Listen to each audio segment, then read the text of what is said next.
can a blade really deliver the same performance as a mallet? Let's go find out.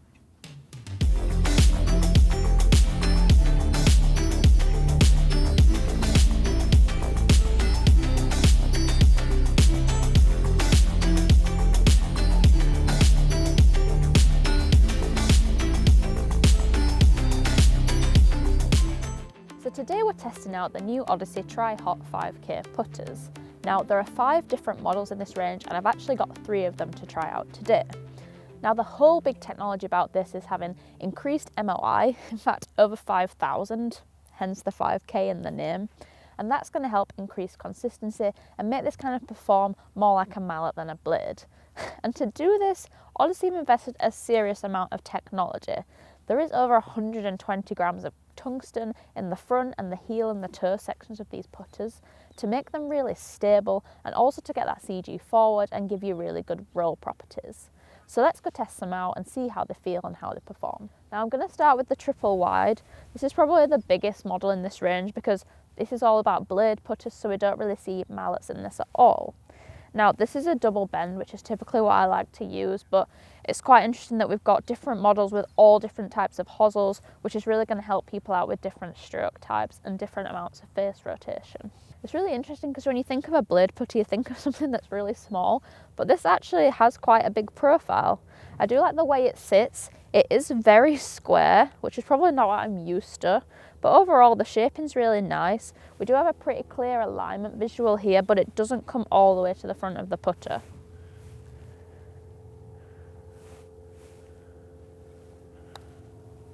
Oh, that feels nice. Feels very soft actually off the face. We've got the white hot insert in here because it's proved so popular, so Odyssey have added it into more of their offerings. And I do really like the consistent feel of that.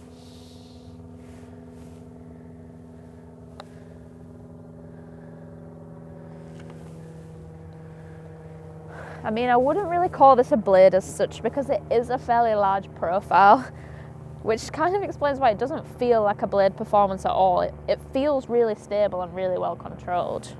Now visually, one thing I really like about this is there's quite a few different contrasts in colour, but it frames the ball really nicely and gives you some really good alignment visuals. So the face is obviously very white, and then the front and the top line is the black, and then the back we've got the silver. So it gives you some really nice parallel lines to the target, which really helps with you getting that alignment good.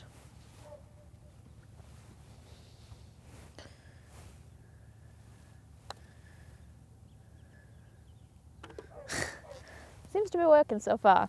Now, one thing you also might have noticed is we've got the stroke club again, but it's in this bright red colour. I really like that. I just think it stands out really nice and gives kind of a contrast to the rest of the putter. So let's move into some of the smaller models now and see if there's any difference in terms of that stability. Now, this is the 3 model, and I picked this up because I really love this kind of unusual shape and styling at the back of it. I think it's really eye-catching, it looks really nice, and it also kind of feels very traditional and kind of old. Now I've got this in a small slant, so this is going to give much more face rotation than I would typically use. So hopefully I don't miss these too far left, but it'll be interesting to see how it feels in terms of that weight and stability. Definitely feels a lot flatter in terms of lie angle.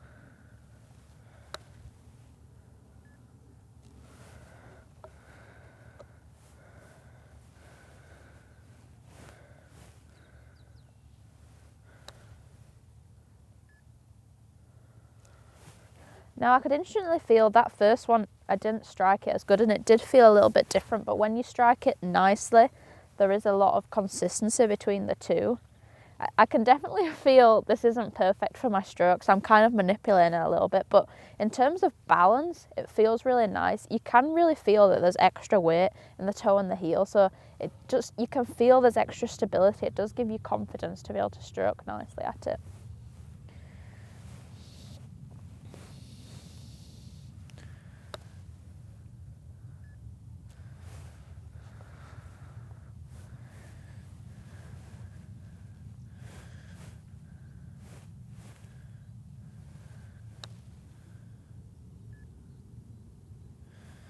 Yeah, I really do like the shaping of this.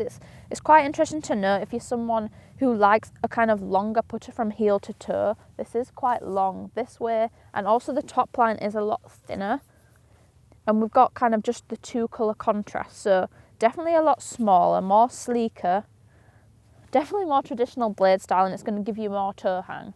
So if those are things you like, definitely a good option. So last up we've got the One. This is really a kind of typical blade shape, and you know, that very popular kind of answer style. We've obviously got this crank neck on here, so again, it's going to give you a little bit more toe hang, but it's probably going to sit in the middle of the two others, so probably work a little bit better for me. Over the ball though, you've got that really similar visual of the different coloured blocks, but this is a little bit wider than the three, so it does already feel a little bit more forgiving.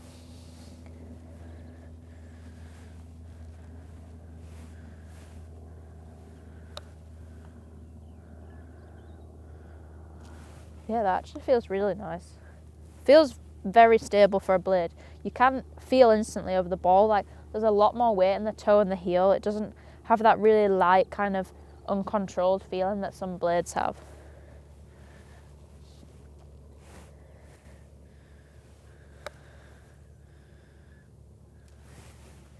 It's quite interesting when we look at the data, because all of these have really good kind of roll percentages in terms of how much the putt is rolling compared to bobbling. It's like up at the 90%, and that hasn't really changed from model to model, so it's showing like how much stability there is there.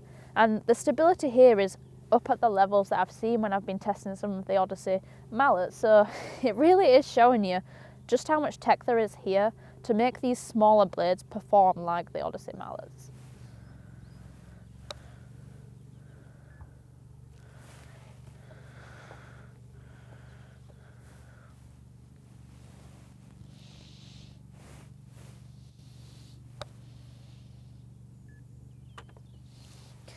Now it's quite interesting, you can see how the performance changes as I move through the hosel types. I was a lot more comfortable with the first one, and I could feel I could start it better on line, whereas with the last two, with those kind of shorter neck hosels, more face rotation, more toe hang, I can feel I'm kind of having to control the putt, so it definitely shows you the importance of having the right hosel, and I think that's so important to test out in a fitting scenario and make sure you're getting the right kind of hosel type for you, and from there go on and test the different models. Most of these are available in different options, so it really shouldn't limit you in terms of kind of what putter you end up with in the end.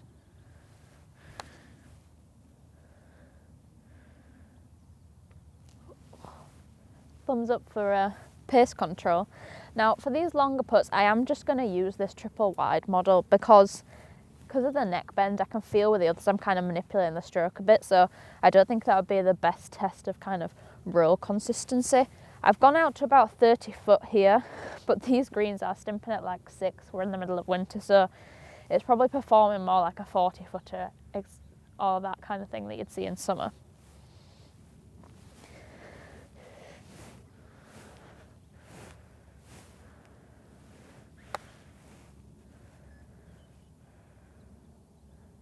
Oh, pretty consistent so far.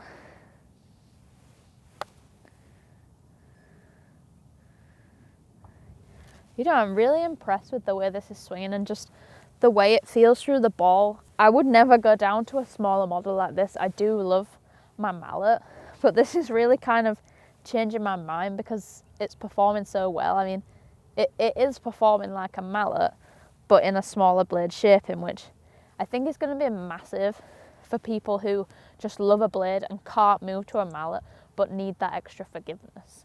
I mean, really for most golfers, using a small blade putter is almost like the equivalent of having blade irons. Like, it's just not the right level of forgiveness to match up to their game typically. So having something like this, which is giving you the best of both worlds, is really going to be massive.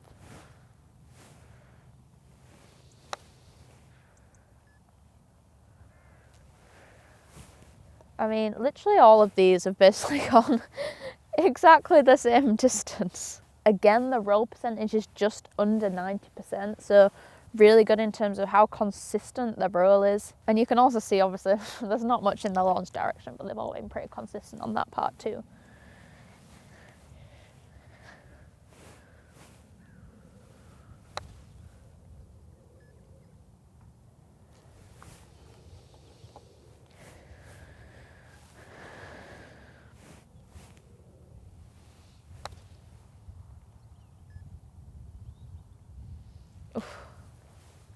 Maybe I'm going to be moving to a smaller putter this year.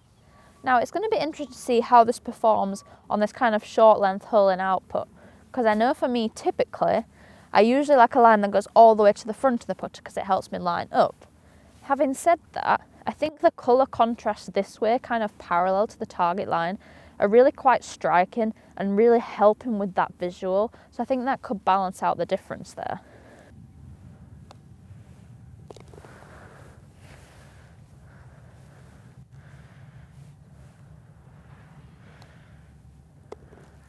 I do still love the line that goes all the way to the front. I'm not sure it's quite as comforting not having it, but still those other visuals are helping me out really nicely.